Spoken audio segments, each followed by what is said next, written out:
Wangsa Sailendra adalah nama wangsa atau dinasti raja-raja yang berkuasa di Kerajaan Medan, era Jawa Tengah, sejak tahun 752 dan menguasai Sriwijaya di Pulau Sumatera sejak kepemimpinan Bala, putra dewa dari Jawa Tengah.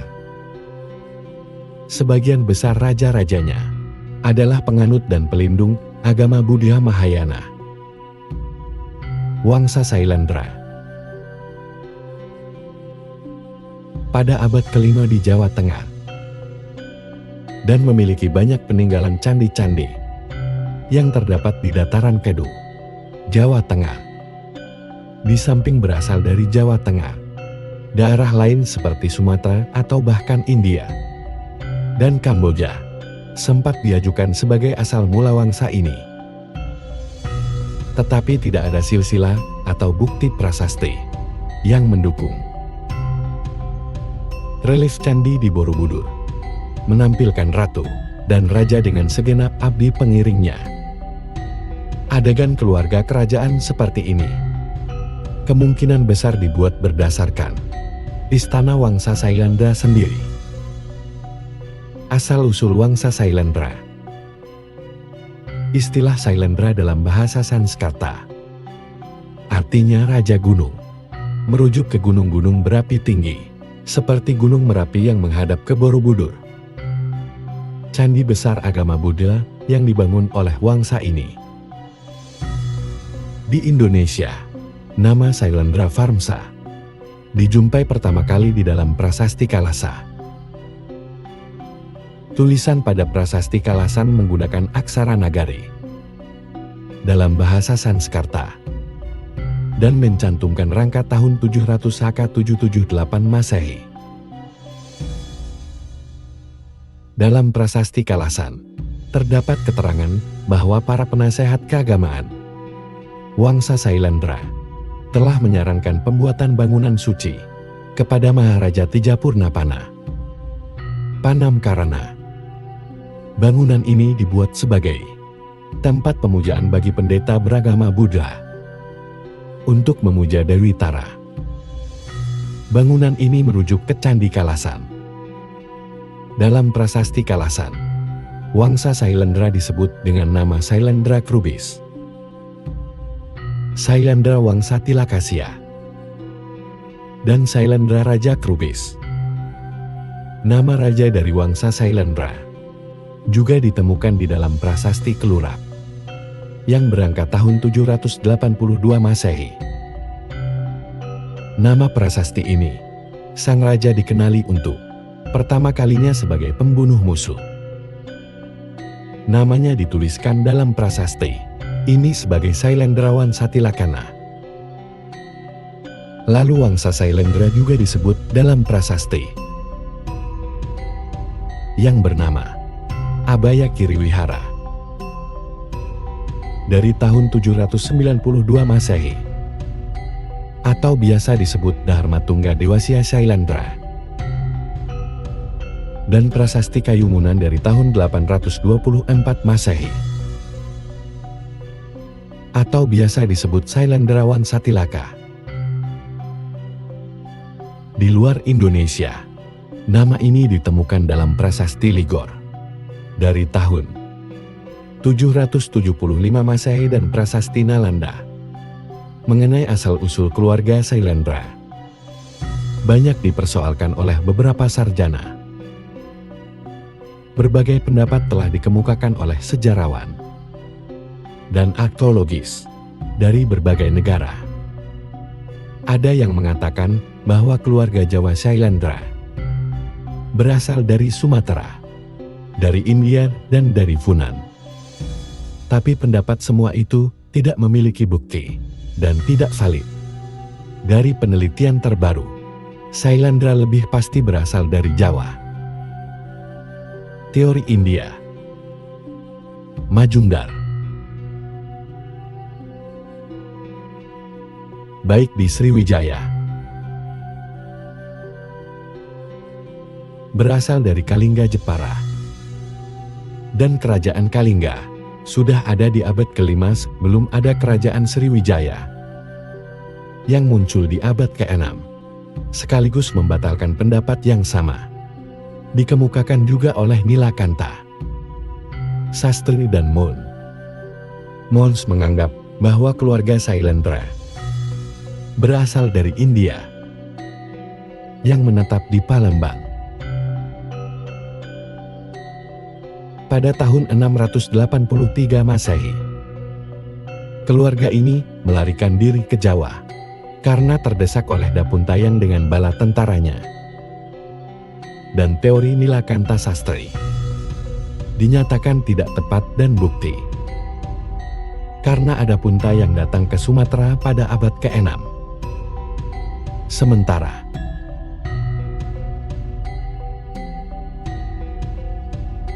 teori Funan, George Kudis lebih condong kepada anggapan bahwa Sailendra yang ada di Nusantara itu berasal dari Funan atau Kamboja. Karena terjadi kerusuhan yang mengakibatkan runtuhnya kerajaan Funa, kemudian kerajaan ini menyingkir ke Jawa dan muncul sebagai penguasa di Medan pada pertengahan abad ke-8 Masehi dengan menggunakan nama keluarga Sailendra.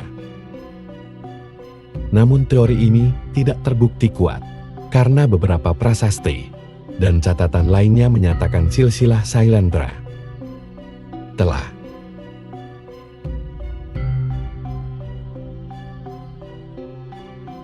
Teori Nusantara.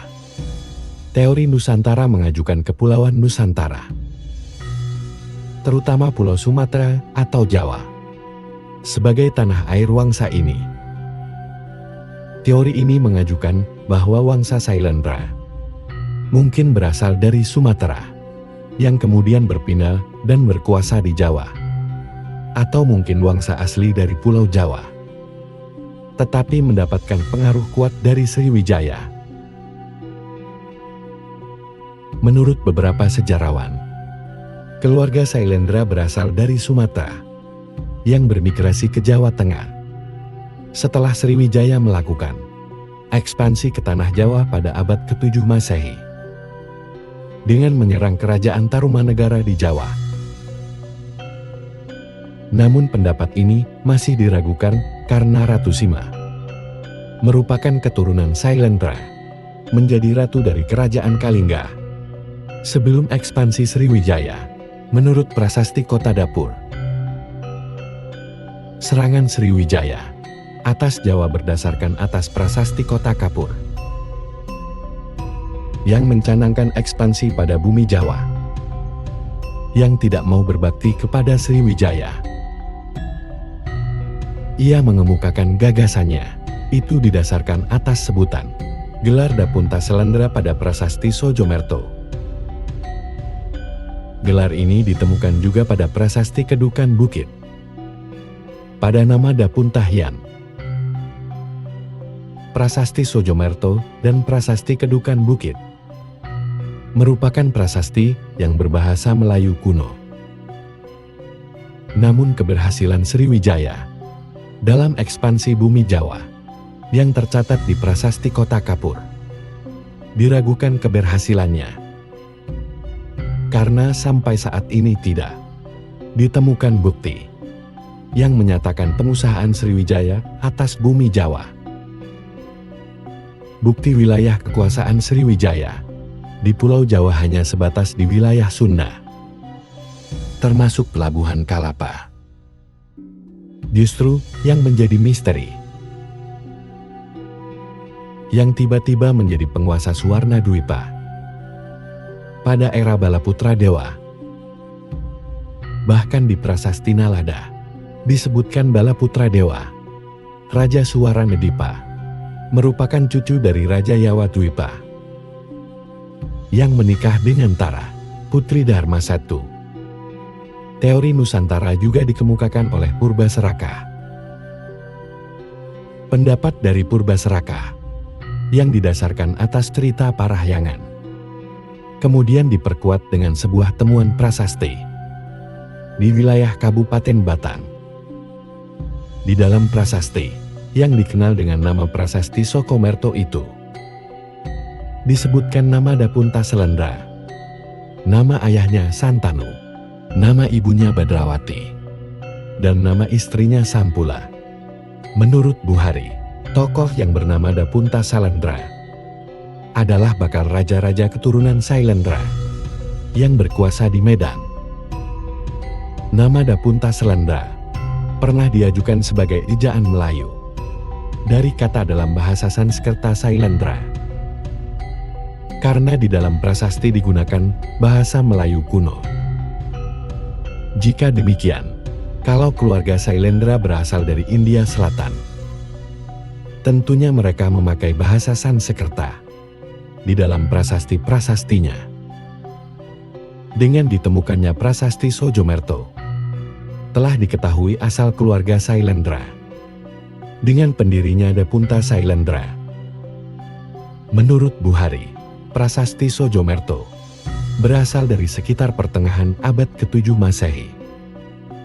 Damais tidak berpendapat demikian dan memperkirakan asal dari Jawa pada abad ke-9. Menurut Purbacelaka, Sanjaya dan keturunan-keturunannya itu ialah raja-raja dari keluarga Sailendra, asli Nusantara yang menganut agama Siwa. Tetapi sejak penangkaran, berpindah agama menjadi penganut Buddha Mahayana. Raja-raja di Mataram menjadi penganut agama Buddha Mahayana juga.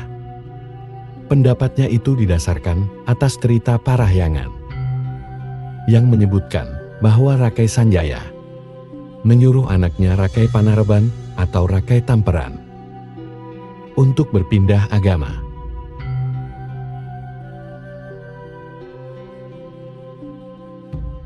Kabar mengenai Rakai Panangkaran yang berpindah agama dari aliran Siwa menjadi Buddha Mahayana juga sesuai dengan isi prasasti Raja Sangkara. Koleksi museum Ada Malik yang kini hilang. Kemudian prasasti Kanggal menyebutkan bahwa Sanjaya Tirangga untuk tujuan dan keselamatan rakyatnya. Disebutkan pula bahwa Sanjaya memerintah Jawa menggantikan Sana. Raja Sana mempunyai saudara perempuan bernama Sanaha yang kemudian dikawininya dan melahirkan Sanjaya. Dari prasasti Sojomerto dan prasasti Kanggal telah diketahui 3 nama orang penguasa di Medan Mataram, yaitu Dapunta Selendra, Sana dan Sanjaya. Raja Sanjaya mulai berkuasa di Medan pada tahun 717 Masehi.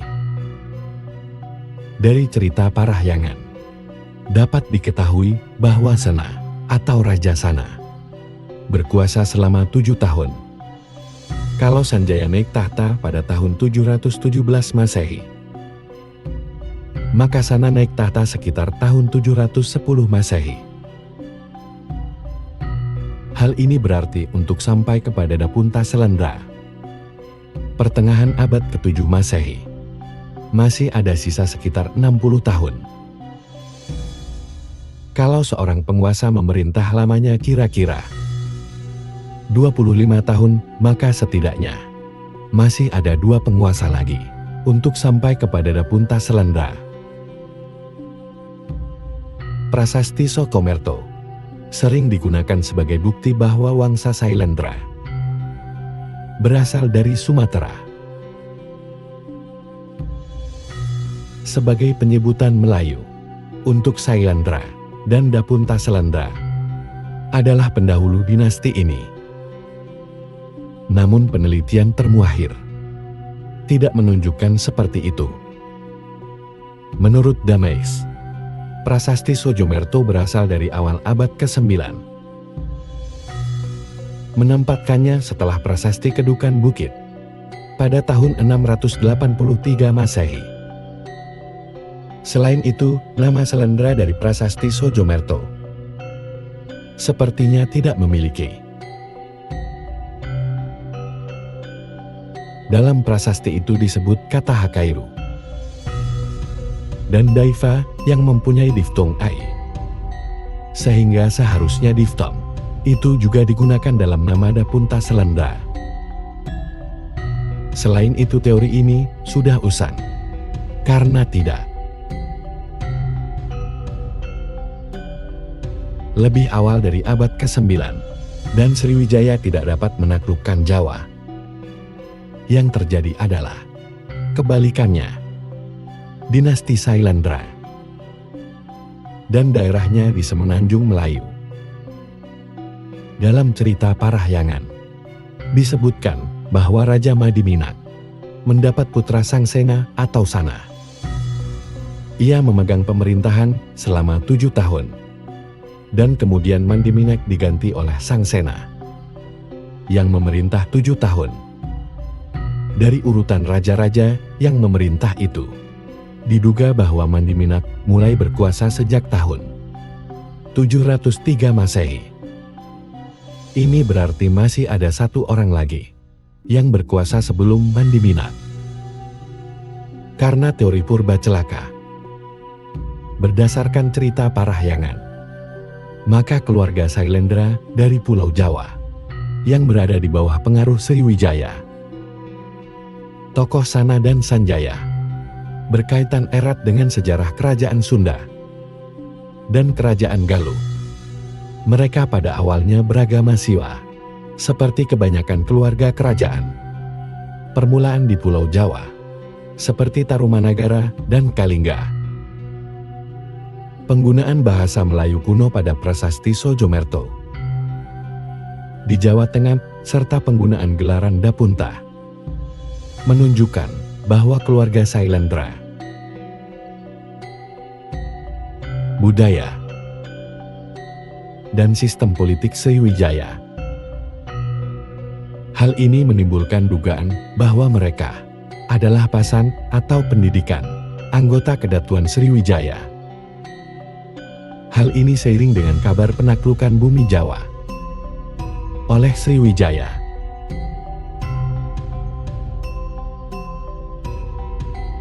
Era Kerajaan Medang. Selama ini, Kerajaan Medang dianggap diperintah oleh 2 wangsa, yaitu Wangsa Sailendra dan beragama Buddha, dan Wangsa Sanjaya yang beragama Hindu Siwa. Pendapat ini pada awal era Medan atau Mataram kuno, Wangsa Sailendra cukup dominan di Jawa Tengah. Menurut para ahli sejarah, Wangsa Sanjaya awalnya berada di bawah pengaruh kekuasaan Wangsa Sailendra. Mengenai persaingan kekuasaan tersebut, tidak diketahui secara pasti. Akan tetapi, kedua-duanya sama-sama berkuasa di Jawa Tengah. Sementara Purbaserakah menolak anggapan Bos mengenai adanya 2 wangsa kembar berbeda agama yang saling bersaing ini. Menurutnya hanya ada 1 wangsa dan 1 kerajaan, yaitu Wangsa Sailendra dan Kerajaan Medan. Sanjaya dan keturunannya adalah anggota Sailendra juga. Ditambah menurut Buhari, melalui penafsirannya atas prasasti Sojomerto, bahwa Wangsa Sailendra pada mulanya memuja Siwa sebelum penangkaran.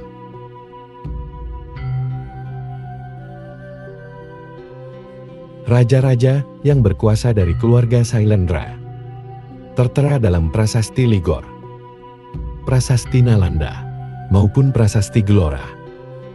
Sedangkan raja-raja dari keluarga Sanjaya tertera dalam prasasti Janggal dan prasasti Montiasi. Berdasarkan candi-candi peninggalan kerajaan Mataram kuno dari abad ke-8 dan ke-9 yang bercorak Budang atau Sailendra, umumnya terletak di Jawa Tengah bagian selatan. Sedangkan yang bercorak Hindu atau Sanjaya, umumnya terletak di Jawa Tengah bagian utara. Berdasarkan penafsiran atas prasasti Cangga, pada tahun 732 Masehi, Sanjaya memang mendirikan Sivalingga baru. yaitu Candi Gunung Wukir. Artinya ia membangun dasar pusat pemerintahan baru. Hal ini karena Raja Jawa pendahulunya, Raja Sana pun wafat, dan kerajaannya tercerai-berai diserang musuh. Saudari Sana adalah Sanaha, ibunda Sanjaya. Artinya Sanjaya masih kemenakan Sana. Sanjaya mempersatukan bekas kerajaan Sana, memindahkan ibu kota dan naik tahta, membangun keraton baru di Medan, ibumi Mataram. Hal ini sesuai dengan adat dan kepercayaan Jawa bahwa keraton yang sudah pernah pralayak diserang kalah dan diduduki musuh, sudah buruk peruntungannya, sehingga harus dipindah. Hal ini serupa dengan zaman kemudian, pada masa Mataram Islam, yang meninggalkan Kartasurawangsa yang berkuasa. Hal ini sama dengan Airlangga pada zaman kemudian, yang membangun kerajaan baru. Tetapi, ia masih merupakan keturunan wangsa penguasa terdahulu. Kelanjutannya, Dharmawangsa yang juga anggota Wangsa Isana. Maka disimpulkan, meski Sanjaya memindahkan ibu kota ke Mataram, ia tetap merupakan kelanjutan dari Wangsa Sailendra, yang menurut Prasasti Sojomerto, didirikan oleh Dapunta Selendra. Pada masa pemerintahan Raja Indra, 782 hingga 812, putranya Samaratungga dinikahkan dengan Dewi Tara, putri Dharma. Prasasti yang ditemukan tidak jauh dari Candi Kalasan, memberikan penjelasan bahwa candi tersebut dibangun untuk menghormati Tara sebagai bodhisatpam wanita. Pada tahun 790 Masehi, Sailendra menyerang dan mengalahkan Chenla, Kamboja Selatan. Kemudian sempat berkuasa di sana selama beberapa tahun. Candi Borobudur selesai dibangun. Borobudur merupakan monumen Buddha terbesar di dunia, dan kini menjadi salah satu kebanggaan bangsa Indonesia. Dari hasil pernikahannya dengan Dewi Tara, Samaratungga memiliki putri bernama Pramodawardhani dan putra bernama Balaputra Dewa. Balaputra Dewa kemudian memerintah di Sriwijaya. Maka selain pernah berkuasa di Medan, Wangsa Sailendra juga berkuasa di Sriwijaya. Runtuhnya Wangsa Sailendra, beberapa sejarawan berusaha menjelaskan berakhirnya kekuasaan Sailendra di Jawa Tengah, mengaitkannya dengan kepindahan Balaputra Dewa ke Sriwijaya. Bos dan Munos menganut paham berbeda keyakinan yang saling bersaing, yaitu Sanjaya Sailendra. Mereka beranggapan Sailendra yang menganut Buddha kalah bersaing dan terusir. Aliran Siwa dimulai dengan adanya ketimbangan perekonomian serta perbedaan keyakinan antara Sailendra dengan sang penguasa yang beragama Buddha dengan rakyat Jawa yang kebanyakan beragama Hindu Siwa,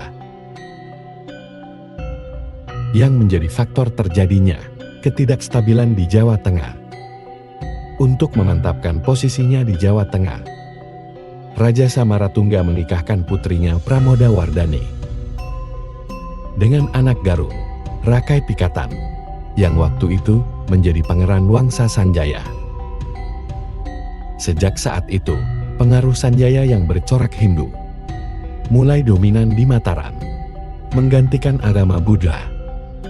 Rakai Pikatan bahkan menyerang Balaputra Dewa, yang merupakan paman atau saudara Pramodawardhani. Sejarah Wangsa Sailendra berakhir pada tahun 850, yaitu ketika Balaputra Dewa melarikan diri ke Suwarna Dwipa yang merupakan negeri asal ibunya. Setelah terusirnya Wangsa Sailendra dari Jawa Tengah, Munas beranggapan berakhir pula kekuasaan Sriwijaya atas Jawa selama 1 abad. Munos beranggapan bahwa orang-orang Jawa merasa terancam dan akhirnya menyingkir, mengungsi ke Jawa Barat. Hal ini berdasarkan temuan arca-arca bergaya Jawa Tengahan abad ke-10 di situs Gunung Pulau Sari, Banten Giran. Sementara itu, percaya bahwa hanya ada satu wangsa, yaitu Sailendra, dan tidak pernah disebutkan Sanjaya Varmca dalam prasasti apapun. Sanjaya dan keturunannya dianggap masih masuk dalam wangsa Sailendra.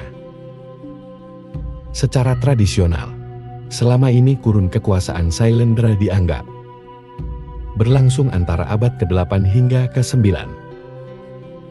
dan hanya terbatas di Jawa Tengah, tepatnya di dataran Kedu. Dari masa kekuasaan, hal ini sesuai dengan penafsiran Slamet Mulyana yang menganggap Penangkaran sebagai Raja Sailendra pertama yang naik tahta. Akan tetapi, penafsiran paling mutakhir berdasarkan temuan prasasti Sojomerto serta kelanjutan Sailendra di Sriwijaya mengusulkan bahwa masa kekuasaan Wangsa Sailendra berlangsung jauh lebih lama, dari pertengahan abad ke-7 hingga awal abad ke-11 Masehi. Jatuhnya Wangsa Sailendra di Sriwijaya akibat serangan Kolam Mandala dari India. Dalam kurun waktu tertentu, Wangsa Sailendra berkuasa baik di Jawa Tengah maupun di Sumatera. Persekutuan antara Sriwijaya dan Sailendra memungkinkan bergabungnya 2 keluarga kerajaan. Dengan Wangsa Sailendra akhirnya berkuasa baik di Kerajaan Medan, Mataram di Jawa Tengah, sekaligus di Sriwijaya, Sumatera. Raja-raja Sailendra. Beberapa sejarawan mencoba merekonstruksi kembali urutan daftar silsilah Raja Sailendra. Meskipun satu sama lain mungkin tidak sepakat. Misalnya Slamet Mulyana meneruskan teori hasil dinasti kembar Bos, berpendapat bahwa anggota Wangsa Sailendra pertama yang berhasil menjadi raja adalah Rakai Penangkaran. Sementara itu, Purbacelaka berpendapat bahwa Wangsa Sanjaya itu tidak pernah ada. Dengan kata lain, Wangsa Sanjaya juga merupakan anggota Wangsa Sailendra. Buhari mencoba menyusun tahap awal perkembangan Wangsa Sailendra berdasarkan penafsiran atas prasasti Sojomerto. Sementara Purbacelaka mencoba menyusun daftar raja penguasa Sailendra pada periode menengah dan lanjut berdasarkan hubungannya dengan tokoh Sanjaya. Beberapa prasasti Sailendra serta penafsiran atas naskah Carita Parahyangan. Akan tetapi, banyak kebingungan yang muncul karena tampaknya Sailendra berkuasa di atas banyak kerajaan. Kalingga Medang dan Sriwijaya. Akibatnya nama beberapa raja tampak tumbang tindih dan berkuasa di kerajaan-kerajaan ini secara bersamaan. Menunjukkan keraguan karena data atau bukti secara dan belum jelas terungkap. Raja Santanu. Berdasarkan prasasti atau catatan bersejarah, prasasti Sojomerto, sekitar tahun 670 hingga 700, sebuah keluarga beragama Siwa, berbahasa Melayu kuno, mulai bermukim di pesisir utara Jawa Tengah. Diduga berasal dari Sumatera, atau asli dari Jawa, tetapi di bawah pengaruh Sriwijaya. Dapunta Selendra, ibu kota Batang pantai utara Jawa Tengah. Prasasti Sojomerto sekitar 670 hingga 700. Kemungkinan awal dimulainya wangsa keluarga penguasa. Pertama kalinya nama Selendra disebutkan. Selanjutnya simak Kalingga di antara Pekalongan dan Jepara. Cerita Parahyangan. Catatan Tiongkok mengenai kunjungan biksu. Winding di Holing 664. Dan pemerintahan Ratu Simo 674 menguasai kerajaan Kalingga.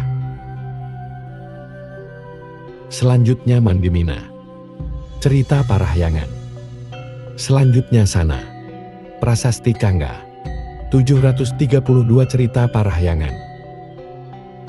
Sana berkuasa di Jawa. Tetapi setelah kematiannya, kerajaan runtuh dan terpecah belah akibat pemberontakan atau serangan dari luar. Selanjutnya Sanjaya. Mataram, Jawa Tengah. Prasasti Janggal. 732 cerita Parahyangan Sanjaya. Putra Sannaha. Keponakan Sana. Memulihkan keamanan. Mempersatukan kerajaan. Sejarawan lama menafsirkannya sebagai berdirinya Wangsa Sanjaya. Sementara pihak lain menganggap ia sebagai kelanjutan Sailendra. Selanjutnya, Rakai Panangkaran Mataram, Jawa Tengah. Prasasti Raja Sankara. Prasasti Kalasan 778. Cerita Parahyangan. Rakai Penangkaran. Menjadi penganut Buddha. Selanjutnya Daranindra Mataram, Jawa Tengah. Prasasti Klurak 782. Prasasti Ligor di sekitar 787. Juga berkuasa di Sriwijaya atau Sumatera. Membangun Maju Sringa. Memulai membangun Borobudur. Sekitar 770 Jawa menyerang dan menaklukkan Legor dan Kamboja Selatan. Selanjutnya Samaragrawira Mataram, Jawa Tengah. Prasasti Ligor di sekitar 787 Masehi. Juga berkuasa. Kamboja memerdekakan diri. 802 Masehi. Selanjutnya Samaratungga Mataram, Jawa Tengah. Prasasti Karangtengah. 824 Masehi. Juga berkuasa di Sriwijaya. Merampungkan Borobudur pada tahun 825. Selanjutnya Pramoda Wardani. Berkuasa mendampingi suaminya, Aka Pikata. Mambrati, Jawa Tengah. Pada Prasasti Siwaga. 856 mengalahkan dan mengusir Balaputra Dewa yang menyingkir ke Sumatera. Sriwijaya membangun Candi Prambanan dan Candi Pelausan.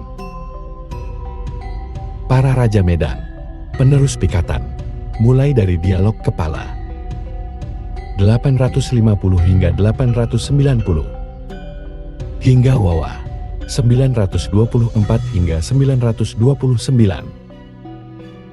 dapat dianggap sebagai penerus Sailendra. Meskipun dia balitung tahun 898 sampai tahun 910. Dalam Prasasti Mantiasih 907 hanya merunut leluhurnya sehingga Sanjaya. Akibatnya menumbuhkan teori Wangsa Sanjaya. Selanjutnya Balaputra Dewa. Sriwijaya Sumatera Selatan. Pada Prasasti Siwaga, Prasasti Nalanda dikalahkan. Pikatan Pramoda Wardani terusir dari Jawa Tengah, menyingkir ke Sumatera dan berkuasa di Sriwijaya. Mengaku dirinya sebagai pewaris sah Wangsa Sailendra. Dari Jawa membangun candi di Nalanda, India. Selanjutnya budaya Aditya Warma. Sriwijaya Sumatera Selatan. Utusan ke Tiongkok pada tahun 960 dan 962.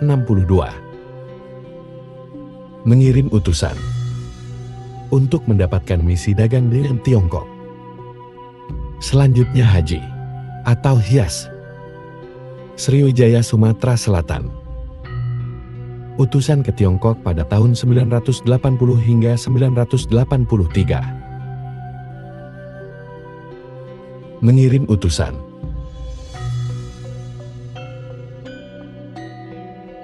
selanjutnya Sri Judamani Warmadewa. Sriwijaya Sumatera Selatan. Utusan ke Tiongkok pada tahun 988, 992 hingga tahun 1003. Dan persembahan. Raja Jawa Dharmawangsa menyerang Sriwijaya, membangun Candi Kaisar di Tiongkok. Pemberian desa perdikan oleh raja-raja. Selanjutnya Sri Marawijoyo Tungga. Sriwijaya Sumatera Selatan. Utusan ke Tiongkok pada tahun 1008. Mengirim utusan dan persembahan untuk. Selanjutnya Sumatera Selatan. Utusan ke Tiongkok pada tahun 1017. Mengirim utusan untuk mendapatkan misi dagang dengan Tiongkok. Selanjutnya Sumatera Selatan. Prasasti Kola di Candi Raja-Raja Tanjore. Serbuan Kerajaan Kola Mandala atas Sriwijaya. Ibu kota ditaklukkan oleh Rajendra Chola. Selanjutnya Kerajaan Mataram kuno yang berkuasa di Jawa Tengah.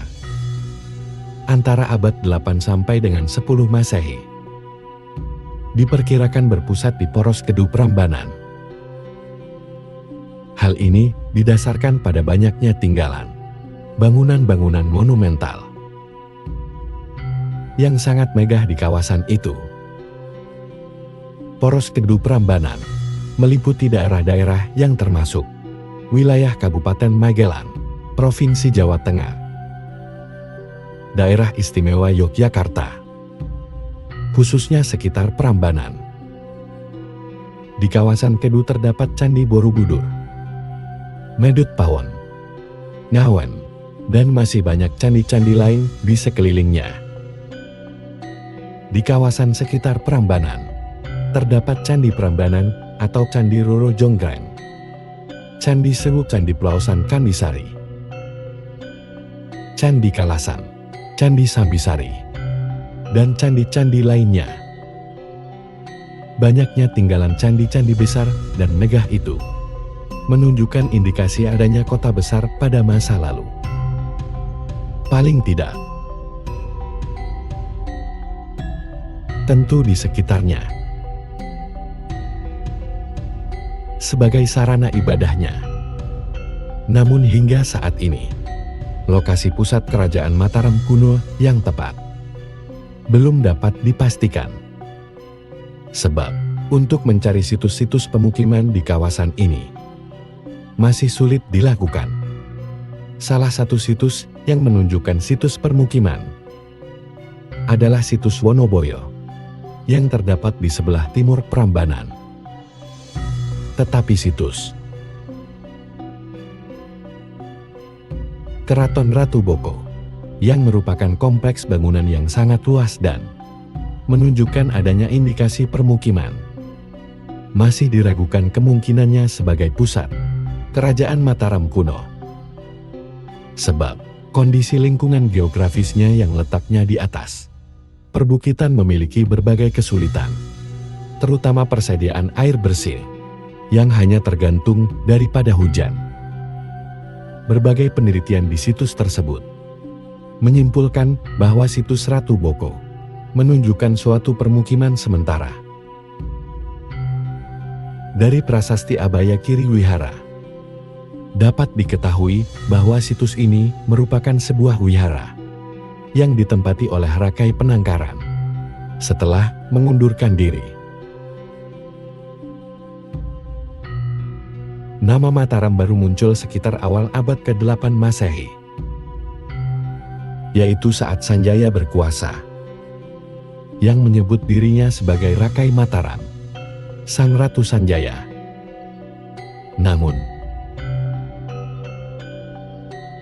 sejak abad ke-7 Masehi, yang diawali oleh Napunta Selendra sebagai pendiri Wangsa Sailendra, pada waktu itu, nama kerajaannya belum diketahui, karena belum ditemukan prasasti yang menyebutkan hal itu.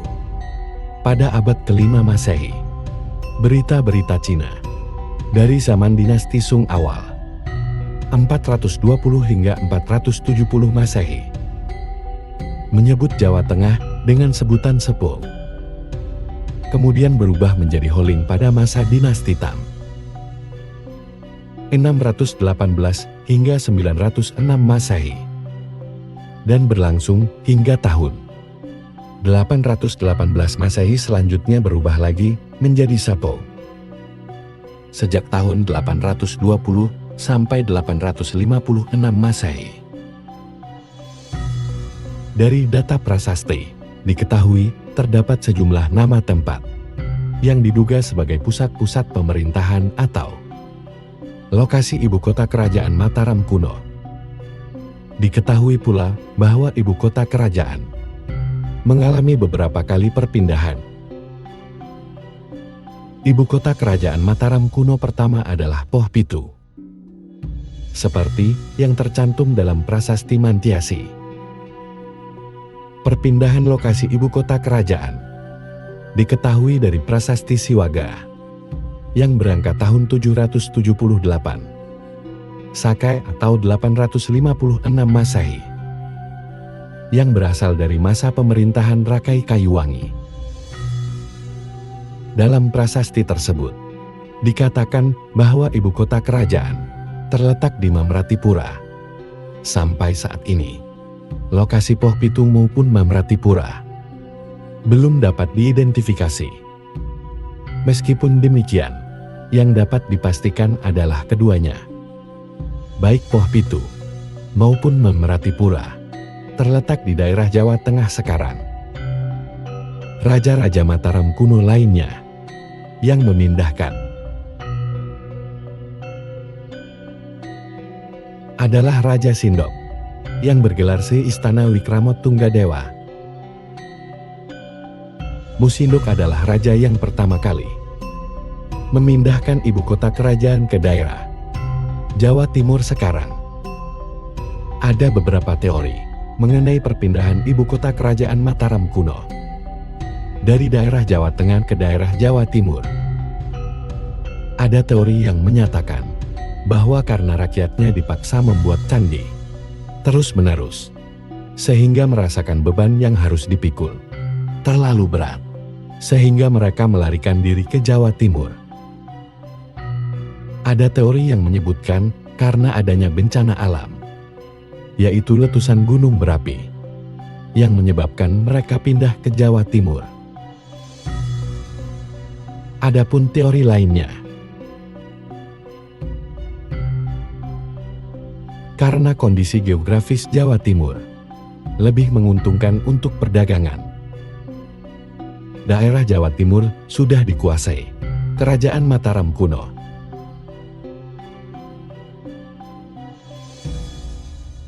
Jawa Timur dengan sungai berantasnya sangat memungkinkan untuk meningkatkan jalur-jalur perdagangan ke seluruh wilayah Nusantara maupun jalur-jalur perdagangan internasional.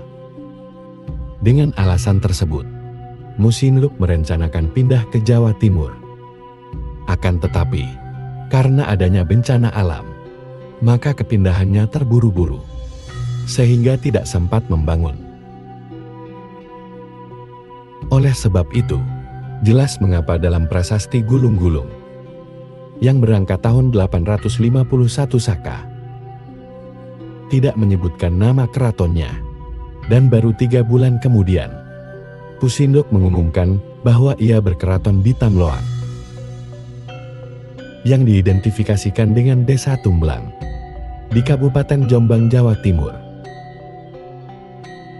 Keterangan tersebut terdapat dalam Prasasti Turiya yang berangka tahun 851 Saka. Akan tetapi, dari Prasasti Anjukladan yang berangka tahun 859 Saka dan Prasasti Parada yang berangka tahun 865 Saka, ibu kota kerajaan disebutkan terletak di Watugaluh, yang diidentifikasikan dengan Desa Watugaluh di tepi Sungai Brantas, yang termasuk Kabupaten Jombang, Jawa Timur. Pindahnya ibu kota kerajaan dari Pamulang ke Watugaluh diperkirakan karena adanya serangan dari musuh. Sampai masa pemerintahan Raja Darmawangsa Teguh, ibu kota kerajaan masih terletak di Watugaluh. Keterangan ini diketahui dari Prasasti Wawahan yang berangka tahun 907 Saka yang menyebutkan kedatuan Redang Ribumi Mataram Riwatugaluh Buhari tahun 1986. Satu ataukah dua dinasti? Prasasti Karangtengah. Tetapi asal yang sebenarnya tidak diketahui, karena sudah lama berada di kota Magelang. Prasasti itu berangkat tahun 824 Masehi. Terdiri dari dua bagian-bagian.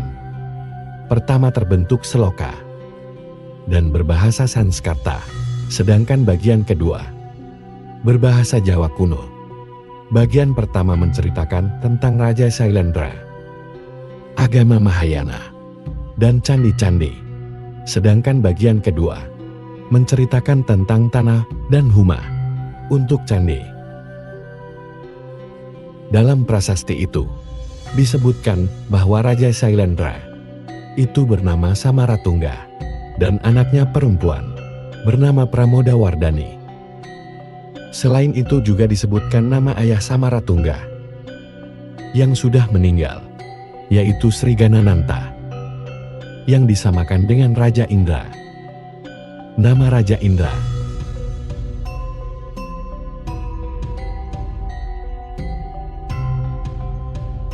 sedangkan pada bagian kedua yang berbahasa Jawa kuno menyebut nama Rakarian Patapan, yang kemungkinan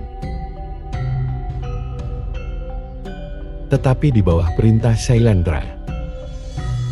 Nama ini hampir sama dengan nama raja yang tertulis dalam Prasasti Ganda Suli tahun 832 Masehi yang berbahasa Melayu kuno. Prasasti yang juga ditemukan di Temanggung itu menyebut nama Dangkarayan, Partepan Puplan. Menurut Carparis, dua nama yang mirip itu adalah nama satu raja yang pada tahun 824 Masehi di bawah perintah dinasti Sailendra. Pada tahun 832 Masehi atau 8 tahun kemudian, sudah merdeka dan memerintah kerajaan besar. Selanjutnya dalam Prasasti Sri Kahuluan yang berangkat tahun 842 Masehi disebutkan nama Sri Kahuluan yang merupakan gelar seorang permaisuri. Ia memberi sawar dan huma kepada Kamulan, Ibu Misambara, yang kemungkinan nama sebuah candi. Menurut Carparis, anak Samaratungga, seorang penganut agama Buddha yang menikah dengan Sri Maharaja Rakai Pikatan, seorang penganut agama Siwa. Hal ini dibuktikan dengan adanya tulisan-tulisan Sri Kahuluan di samping tulisan-tulisan Sri Maharaja Rakai Pikatan di Candi Plausan Lor, yang merupakan sebuah kompleks candi Buddha. Dengan demikian, menurut Carparis, ada dua dinasti yang memerintah, yaitu dinasti Sailendra yang beragama Buddha dan dinasti Sanjaya yang beragama Siwa atau Hindu. Raja-raja dinasti Sailendra yang diketahui antara lain Banu, Wisnu dengan nama Abhiseka Dharmatungga, Indra dengan nama Abhisekanya, Sanggarama dan Nanjaya, dan Samaratungga. Menurut Purubacilakat, Sanjaya dan keturunan-keturunannya adalah raja-raja dari keluarga Sailendra yang menganut ajaran Siwa. Tetapi sejak penangkaran berpindah, ajaran menjadi penganut Buddha Mahayana. Raja-raja di Mataram menjadi penganut Buddha Mahayana juga. Pendapatnya itu didasarkan atas cerita Parahyangan yang menyebutkan bahwa Raden Sanjaya menyuruh anaknya Raden Panaraban atau Raden Tamberan untuk berpindah ajaran karena ajaran yang dianutnya ditakuti oleh semua orang. Oleh Purbacaraka, penangkaran disamakan dengan Panaraban dalam cerita Parahyangan dari Prasasti Sanegara koleksi Adam Malik. Dapat diketahui bahwa Raja Sanegara atau penangkaran telah berpindah agama dari Hindu ke Buddha Mahayana karena takut mengalami nasib seperti ayahnya dalam menjalankan perintah gurunya. Demikianlah cerita yang dapat saya sampaikan. Kurang lebihnya mohon maaf. Komen dan subscribe.